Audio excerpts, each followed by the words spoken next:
نحمده ونصلي ونسلم على رسول الكريم اما بعد فاعوذ بالله من الشیطان الرجیم بسم اللہ الرحمن الرحیم والعصر صدق اللہ مولانا العظیم وصدق رسولہ النبی الکریم۔ معزز سامعین خواتین و حضرات، السلام علیکم ورحمۃ اللہ وبرکاتہ۔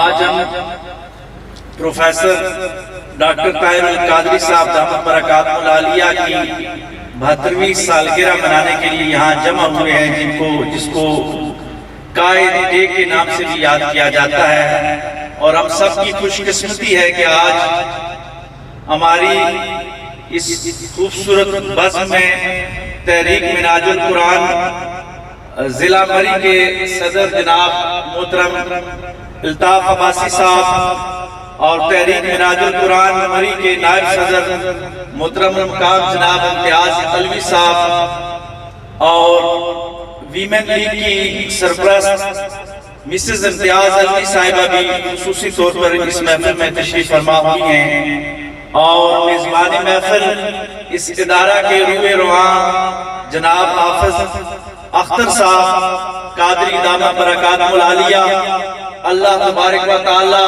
ان کی کاوشوں کو اپنی بارگاہ میں قبول فرمائے۔ آتے جاتے ہوئے بڑی دفعہ اس ادارے کو دیکھا اور دیکھ کر دل کو خوشی ہوتی تھی، لیکن میرا یہاں پہ آج باقاعدہ محفل میں آنا پہلی دفعہ ہوا۔ حالانکہ ہمارا علاقہ ہے، لیکن یہ امتیاز بھائی اور الطاف صاحب کی مہربانیاں ہیں کہ آپ ہمیں بھی متعارف کرتے ہیں اور یہاں لے کے آئے ہیں۔ تو ہم اس شخصیت پہ بات کر رہے ہیں جس شخصیت پہ بات کرنا اس دور میں بہت مشکل ہے۔ زندہ شخصیت کے اوپر بہت کم لوگ بات کیا کرتے ہیں، چلے جانے کے بعد لوگ یاد کرتے ہیں، یہ زندگی کا اسلوب ہوا کرتا ہے، لیکن اللہ تبارک و تعالیٰ نے آپ کو اور ہمیں وہ قائد عطا فرمائے کہ جن کی زندگی میں نہ صرف پاکستان میں بلکہ پوری دنیا کی یونیورسٹیوں میں ان کی شخصیت پہ تحقیق ہو رہی ہے، اور زندہ شخصیات کے حوالے سے یہ بہت کم ہوتا ہے کہ کسی زندہ شخصیت پہ تحقیق کی جائے۔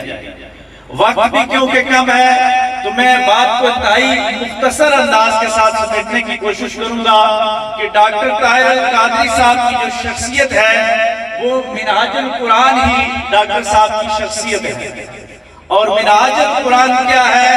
یہ قرآن کا راستہ ہے، اور اب قرآن کو سمجھتے ہیں کہ قرآن کیا ہے۔ تو قرآن جس طرح اللہ تبارک و تعالیٰ نے سورۃ العصر میں زمانے کی قسم کھائی، تو میں اسی کو آگے لے کے چلتا ہوں کہ قرآن جو ہے یہ ماضی کو بھی بیان کرتا ہے، حال کو بھی بیان کرتا ہے، اور پھر مستقبل کی رائے بھی متعین کر دیتا ہے۔ جو قرآن کے اوپر زندگی گزارتا ہے وہ ان تینوں جہتوں پہ کام کرتا ہے تو جا کے کامل انسان بنتا ہے۔ اسی لیے تو ڈاکٹر عبدہ جو عرب دنیا کے ایک بہت بڑے سکالر گزرے ہیں، آپ نے کہا کہ صرف اگر سورہ عصر کوئی اتارا جاتا، کوئی اور سورت قرآن میں نہ آتی تو پھر بھی انسانیت کی ہدایت کے لیے یہ کافی تھی، کیونکہ اس میں زمانے کی ڈائمنشنز کا ذکر کر دیا گیا ہے کہ زمانے کو آپ نے ساتھ لے کے چلنا ہے، یعنی تجدید کو اپناتے ہوئے آپ نے آگے جانا ہے۔ اور یہ سورۃ العصر ہی تھی کہ صحابہ اکرام کا معمول تھا کہ اکثر صحابہ جب ایک دوسرے کے ساتھ ملا کرتے تو بات کو جب ختم کرتے تو آپس میں جدا ہونے سے پہلے ایک دوسرے کو سورۃ العصر ضرور سنایا کرتے تھے۔ وہ کیوں سنایا کرتے تھے؟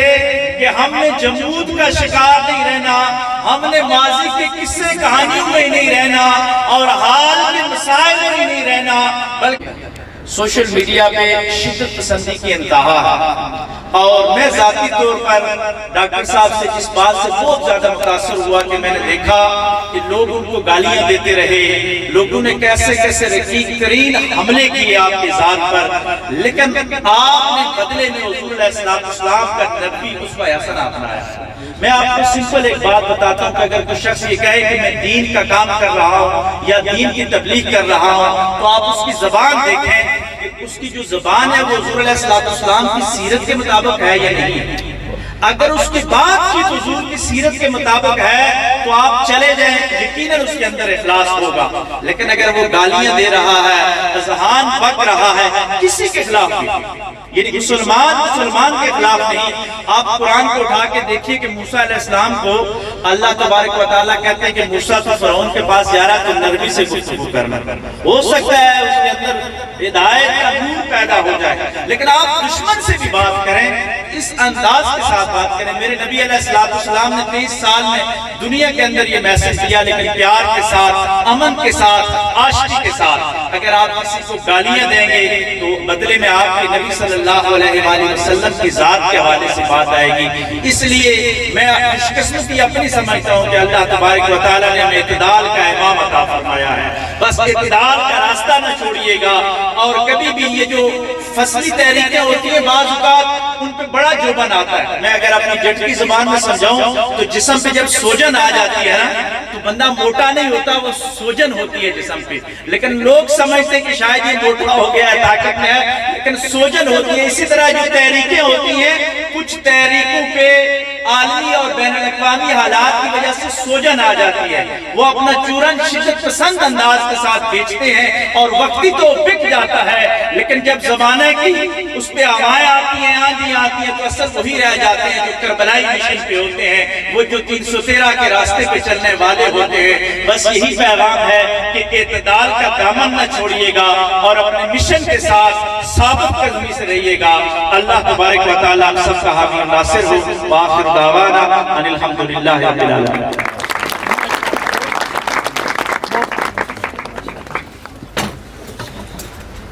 ماشاءاللہ انتہائی